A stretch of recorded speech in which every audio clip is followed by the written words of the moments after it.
Salut à tous, j'espère que vous allez bien, bienvenue sur cette nouvelle vidéo. Comme vous l'entendez peut-être à ma voix, je suis un peu malade, donc je suis désolée pour la voix un peu bizarre que je peux avoir aujourd'hui. Aussi, si jamais vous entendez du bruit de fond, et bah pareil, je suis désolée, ce n'est pas moi, c'est des travaux juste à côté de chez moi. Ils ont démoli un petit bâtiment il y a quelques mois, et là ils sont en train de reconstruire. Donc ça veut dire que bientôt, je n'aurai plus la vue dégagée que j'ai actuellement, mais j'aurai vue sur un nouveau bâtiment. Aujourd'hui, on va parler de 5 trucs que j'aurais aimé savoir avant de m'expatrier. Il y a 3 choses que j'appelle des faits et 2 autres qui sont plutôt des conseils. Je pense qu'il y a certaines choses qui vont vous paraître complètement logiques. Si vous avez pour projet de vous expatrier ou si vous avez préparé votre expatriation, si vous avez réfléchi à une expatriation, ça va vous paraître logique et vous allez même peut-être trouver ça stupide que j'en parle. Mais moi, je n'avais pas prévu de m'expatrier.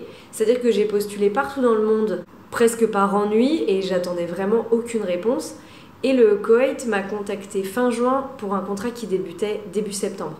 Donc j'avais en gros 2 mois pour préparer un déménagement, je ne vais pas dire à l'autre bout du monde, mais presque. Je n'ai jamais rêvé de m'expatrier, je n'ai jamais réfléchi à travailler à l'étranger.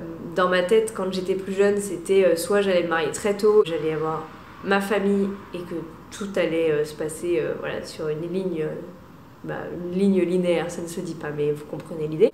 Ou alors, j'imaginais que j'allais être richissime et que j'allais voyager à travers le monde sans contrainte de travail. Je n'ai pas trouvé de mari et je n'en ai pas eu envie surtout, et je ne suis malheureusement pas richissime, donc il fallait que je trouve un travail. C'est très compliqué pour moi de trouver un travail en France parce que j'ai une formation de professeur de français langue étrangère, donc en gros, la seule chose que je trouvais, c'était des stages. J'ai postulé à l'étranger, comme je vous le disais, vraiment un peu par ennui, en me disant bon bah si je trouve pas en France, peut-être que je trouverai ailleurs. J'étais quasiment sûre que j'allais pas être embauchée et donc le Koweït m'a contacté fin juin. 2 mois pour préparer une expatriation, c'est vraiment très très peu. Donc croyez-moi, quand je suis arrivée au Koweït fin août, tout m'est un peu tombé sur le coin de la figure et il a fallu que je m'adapte. Enfin bon, bref. Assez parlé et commençons par le premier point. Alors, le premier point, c'est que ça peut coûter très cher une expatriation. C'est-à-dire que moi, quand j'ai été embauchée, le logement n'était pas inclus dans mon package. Donc en gros, je venais et j'allais devoir payer un loyer. Je suis arrivée fin août pour un contrat qui débutait début septembre, donc une paye qui allait tomber fin septembre. Pour être honnête avec vous, je ne me souviens pas si ça s'est passé comme ça, je pense que oui. Et donc en gros, il a fallu que je vive mon premier mois avec des euros. En sachant que le dinar koweïtien est 3 fois plus fort que l'euro, tout paraissait vraiment excessivement cher. Quand j'ai trouvé mon appartement, moi je cherchais un appartement meublé avec une chambre, et donc je suis passée par une agence immobilière. Ça a été ma plus grosse erreur, je ne vous le conseille pas du tout. Donc j'ai dû payer un loyer, un autre loyer pour faire la caution, et la moitié d'un loyer pour la commission de l'agent immobilier. Donc je vous garantis que c'est une somme énorme, parce qu'en plus, moi sur mon premier logement je me suis un peu fait arnaquer, donc je payais une fortune. Je payais 475 KD. Si on le multiplie par 3, ça fait 1425. Donc il a fallu que je trouve en gros 3500 € à sortir d'un coup. Évidemment ça a été une somme très compliquée pour moi à réunir. Ajoutez à ça que même si mon appartement était meublé, il fallait que j'achète tous les produits d'entretien type lessive, nettoyant pour le sol, liquide vaisselle, shampoing, savon et tous ces trucs là. Et que c'est ce qui coûte quasiment le plus cher. Donc ça a été vraiment une grosse dépense à mon arrivée que je n'avais pas spécialement prévue à ce moment-là. Vous allez me dire que oui, c'est comme tous les déménagements, ça coûte cher, c'est vrai. Le problème là, c'est que c'est deux monnaies différentes. Le dinar koweïtien, comme je vous le disais, est 3 fois plus fort que l'euro. Tout est vraiment très cher quand vous arrivez ici au Koweït et que vous vous basez sur des euros en fait. Il faut bien se dire qu'à l'arrivée, c'est des grosses dépenses et qu'il faut les préparer. Pensez à ça, ça peut coûter très cher à votre arrivée. Essayez d'avoir vraiment un bon pécule pour ne pas vous retrouver comme moi à vous dire « Ah ouais d'accord, en fait il faut que je sorte 5000 € à peine arrivée alors que j'aurai ma première paye seulement à la fin du mois. » Le deuxième truc que j'aurais aimé qu'on me dise, mais ça j'en avais quand même conscience, c'est que ça reste votre quotidien. L'expatriation n'est pas un voyage. Donc moi j'ai voyagé à travers l'Asie pendant 5 mois quasiment. Et ça c'est vraiment quelque chose qui n'est pas de votre quotidien. Où en gros chaque jour je me réveillais sans savoir ce que j'allais faire de ma journée, sans trop savoir où j'allais aller le lendemain et comment ça allait se passer. Mes seules questions étaient où est-ce que je dors ce soir et qu'est-ce que je mange ce midi. Mais là, l'expatriation, c'est votre quotidien. Alors certes, j'habite à côté de la mer, certes, j'ai du soleil 350 jours par an et pour ça, je suis très très reconnaissante. Mais ça reste mon quotidien, je me réveille tôt le matin, je rentre du travail, je suis explosée, j'ai seulement 2 jours de week-end et pendant ces 2 jours de week-end, il faut que je fasse ma lessive, que je nettoie mon appartement, que je fasse mes courses. C'est des trucs qui sont vraiment très terre à terre en fait et voilà, c'est la vie de tous les jours. Je n'ai pas une vie différente au Koweït que celle que j'avais en France, si ce n'est que mes occupations des week-ends peuvent être différentes. C'est-à-dire que par exemple, ah bah tiens, ce week-end, qu'est-ce que je fais? Et bah si je veux, je peux prendre un bateau et aller sur une île, je peux aller pêcher. C'est des trucs que je n'aurais pas fait à Paris, mais ce n'est rien d'autre que mon quotidien. C'est-à-dire que oui, certes, je peux aller pêcher, ça peut être mon nouvel hobby, mais par exemple, si en France, mon hobby c'était d'aller dans la forêt, et ben ça je ne peux plus le faire au Koweït. La vie en expatriation est certes différente de ce que vous connaissez dans votre pays d'origine, mais ça reste votre quotidien. J'ai toujours un employeur au-dessus de moi qui dicte l'heure à laquelle je dois arriver au travail et à l'heure à laquelle je dois en sortir. Je dois toujours faire mes courses parce que sinon je n'ai rien à manger. Si je ne lave pas mon appartement, ça devient un taudis, etc., etc. La seule différence, c'est que comme la vie ici est différente, je peux me payer des choses que je n'aurais pas pu me payer en France. Par exemple, j'ai un très bel appartement. Avec le métier que je fais, je n'aurais jamais pu accéder à ce type d'appartement en France. En tout cas, pas à Paris. J'ai une voiture de sport, je n'aurais pas pu me la payer en France et je n'aurais pas pu assurer les frais qui vont avec cette voiture de sport si j'étais restée en France. Parce qu'ici, l'essence ne coûte rien comparé à la France, par exemple. Mais et bah oui, c'est une très belle voiture et je suis très contente de monter dedans tous les matins, mais ça reste une voiture qui m'emmène à mon travail et chez moi. Quand on est expatrié, on n'est pas forcément en maillot de bain sur des bateaux tous les après-midi, on n'est pas à faire la fête perpétuellement sur des îles paradisiaques. Je pense que même si j'habitais en Thaïlande, et bah ça ne serait pas le cas parce que, en tout cas, moi je me connais, je sais qu'à la fin de la journée de travail, je suis fatiguée, je ne veux pas aller faire la fête, je ne veux pas voir du monde. J'ai juste envie de rentrer chez moi au calme et c'était la même chose quand j'étais en France. Donc la personne que vous êtes en France, ce sera la même quand vous serez expatrié. Et si vous êtes comme moi et quelqu'un de très casanier, vous n'allez pas d'un coup devenir hyper extraverti sous prétexte que vous vivez au soleil. Après attention, ça reste une expérience hyper enrichissante, j'ai appris plein de trucs, ça m'a vachement ouvert l'esprit, ça m'a donné une autre vision du monde. Grâce à ça et grâce à mon expatriation au Koweït, j'ai rencontré des gens de plein de cultures différentes, c'est hyper intéressant. J'ai appris l'anglais, j'ai découvert plein de choses sur moi-même. C'est vraiment quelque chose que, voilà, si vous avez l'intention de le faire, faites-le, mais ne pensez pas que ça va complètement changer votre vie, ça va complètement changer la personne que vous êtes.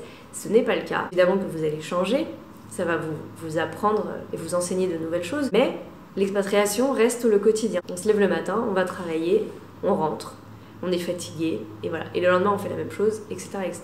C'est juste que c'est un quotidien différent de ce qu'on connaît, mais moi, ça fait 7 ans que je suis ici, et bah du coup, en fait, moi, le quotidien que je connais, c'est celui que j'ai maintenant au Koweït. C'est juste ma vie, quoi. Ce qui m'amène au 3e point, on peut se sentir très seul. C'est beaucoup plus difficile de se faire des amis quand on est adulte que quand on est enfant. Quand on est adulte, ben en fait, c'est un peu plus compliqué de trouver des gens qui ont des références communes, avec qui vous avez un passé commun, avec qui vous avez un background commun, quelqu'un qui comprendra ce que vous avez vécu, sans que vous ayez toujours besoin de l'expliquer. Il y a un deuxième truc aussi, c'est que, particulièrement au Koweït, les gens ne restent pas. Vous allez rencontrer quelqu'un, cette personne va partir. C'est très difficile à gérer. C'est très difficile à gérer parce que vous allez avoir vos habitudes avec ces personnes-là et elles vont partir. Moi, je trouve ça toujours compliqué. Là, je suis dans une espèce d'entre-deux. En gros, mes plus proches amis sont tous partis. Et donc, du coup, il me reste des amis qui ont leur vie au Koweït. Donc, c'est des gens qui ne partiront pas du Koweït puisque bah, leur vie est ici. Mais on a un décalage culturel qui est intéressant, mais aussi très frustrant. J'ai une de mes meilleures amies ici qui est koweïtienne. Et en fait, quand je lui raconte quelque chose, elle a un filtre, le filtre du Koweït. Et elle ne comprend pas, moi, ma façon de voir les choses. Et donc, on se sent très seul, vraiment. Même si vous rencontrez plein de gens, ça reste des amitiés qui sont hyper bizarres, je trouve, parce qu'elles sont fondées sur une seule chose, le fait que vous soyez tous les 2, ou tous les 3, ou tous les 5, ou qu'importe, des étrangers dans le même pays.